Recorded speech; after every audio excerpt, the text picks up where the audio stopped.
Hello, I am Crystal Sanford Brown, Vice President of the NAUIC Governing Board. And through the creativity of Michigan AUIC, we're bringing to you a keynote that was to be delivered in person, but through technology, we're able to bring it to you through a virtual format. So I'm very thankful that I'm able to share this information. Again, just in a different format, but it's still going to be just as valuable, I hope. Before we get started, as I think about everything that has gone on over the last 2 months and the selfless acts of the early childhood educators and all who are first responders, I just want to give a moment of silence and thanks for all that they are doing, that their families have put up a sacrifice for them to do their job, and those programs that have continued to stay open in the midst of what we're going through. And there is no judgment for the ones that closed. I just want to thank you. And again, just 2 seconds of silence. Thank you. Okay, so today we bring to you, by way of NACE, Advancing Equity in Early Childhood Education. And what I'm going to do is to share how this newest position statement came about and what was the pretense behind it. What was it that the organization saw and noticed that there was a need to make sure that a position statement, as strong as it is, was there and available for all who are involved in early childhood. So I want to read this for you. As we take this journey to this great place, I want to read this by Palmer Parker. It says, "We can make choices about what we are going to project. And with those choices, we help grow the world that is. Consciousness precedes being. Consciousness, yours and mine, can form or reform our world. Our complicity our complicity in world making is a source of awesome and sometimes painful responsibility and a source of profound hope for change.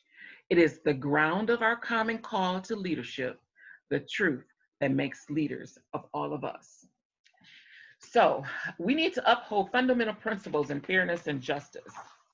And as I think about my own personal experience, I want to share an incident that I will never forget. When I was an in-home provider, and this goes back to the early 90s, this was in 1994, actually 1996. I started providing care for this child in 1994, but this incident occurred in 1996. I had a child in my program who came to me. She was 2 years of age, and I can recall how excited her mom was in meeting me during their registration. And she was excited that I had an opening. She was excited that her child was going to be able to come to me full time.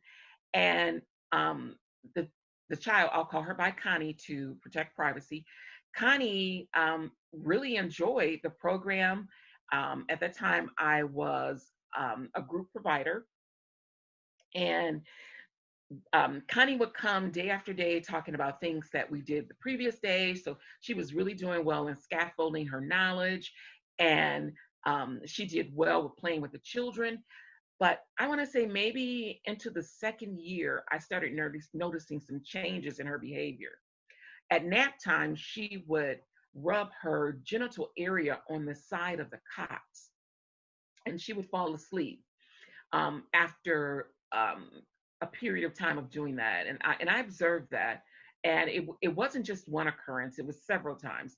And so I mentioned it to her mom, and her mom, it at that time, and you have to understand, I hadn't had the degrees. I was still working in getting some foundational knowledge in early childhood. I had come from a pharmaceutical background, so a lot of this was new to me, and I did not know that some of that was normal. Um, and so I mentioned it to the mom. It didn't seem to bother her. So a couple of more weeks went on. Then I noticed that Connie wanted to sleep with a doll.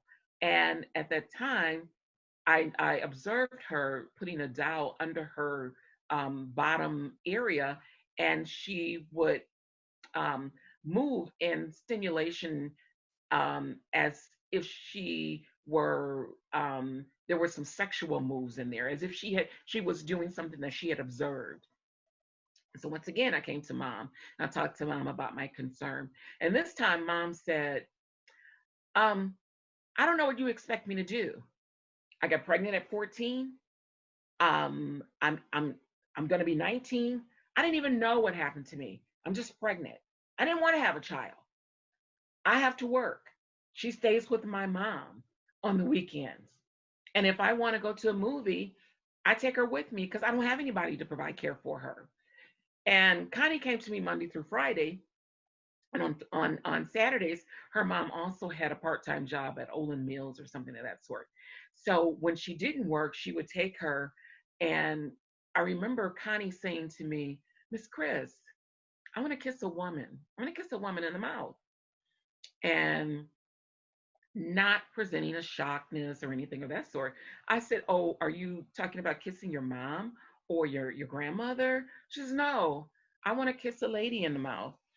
And so again, sharing some concerns with her mom said, "Oh, I took her to go see the movie Set It Off." And Set It Off came out in 96. And I too saw the movie, not in judgment. I didn't take my children. It was an R-rated movie. And the character Queen Latifah plays in there is Cleopatra, but they call her Cleo. And Cleo plays a lesbian in the movie. And in the movie, she is affectionate with her partner. She kisses her partner. And this 4-year-old saw that, and not knowing what to think, she processed it through her head and, brought it to me. And again, I didn't have that foundational knowledge. I became frightened for her because the mom said to me on the weekends when she's with the grandmother, the mom's brother lived in a lower level and he has his girlfriend over. There's not a door that closes to the lower level from upstairs. And on several occasions, Connie observed her uncle being intimate with his partner. She's 4. She doesn't know what to do with this knowledge. She doesn't know what to do with what she's seen. So, me not knowing how to handle it and not looking at my own biases, I contact Child Protective Services. And I tell the mom, for the greater good of the other children in my care, I can no longer provide care for Connie because I'm asking you to put her in safe environments. Mom also shared with me that sometimes she watches porn, and Connie comes out of her room when she's there with friends and they're watching porn and she's viewed that. I didn't know how to handle it. I was not ready to deal with my own shame, secrets that I walked around with years after I had been violated as a child by the very people who should have been praying, Praying, for me. My aunt and uncle, they were praying, Preying, on me. A child violated. And because I wasn't ready to deal with my internal feelings,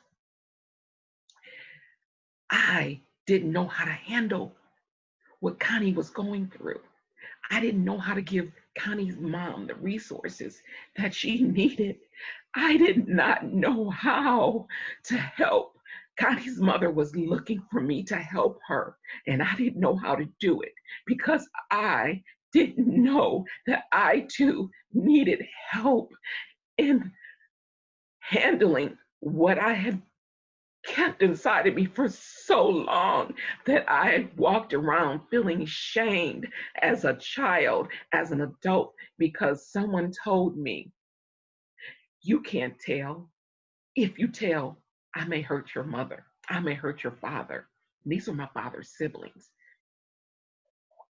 It was a conditioning. So by the time I get married, domestic abuse, I had been conditioned not to tell. By the time that I'm older and I'm violated by other men, I had been conditioning to keep it to myself until 3 years ago. I was presenting, and I just, something in me said, let it out, let it out. And I told that audience, no longer would I walk in shame. No longer would I keep secrets, because secrets keep you sick. And because I did not want to deal with what I was dealing with, I contacted Child Protective Services on this mother that needed some additional other support. I'm not stating that she did not need an intervention, but I don't believe she needed Child Protective Services. She didn't need that case. So I reflect on that. I reflect on upholding fundamental principles of fairness and justice, and making sure that we check ourselves for our biases, and that we make sure that we can give children environments where they can be nurtured, where we can advance the equity in these environments by taking the names off of our pages of attendance and getting to know each one of those children, getting to know their families, getting to know their cultures, getting to know all the intrinsic things about them, so that we don't make judgment because of our own beliefs. Get to know your families.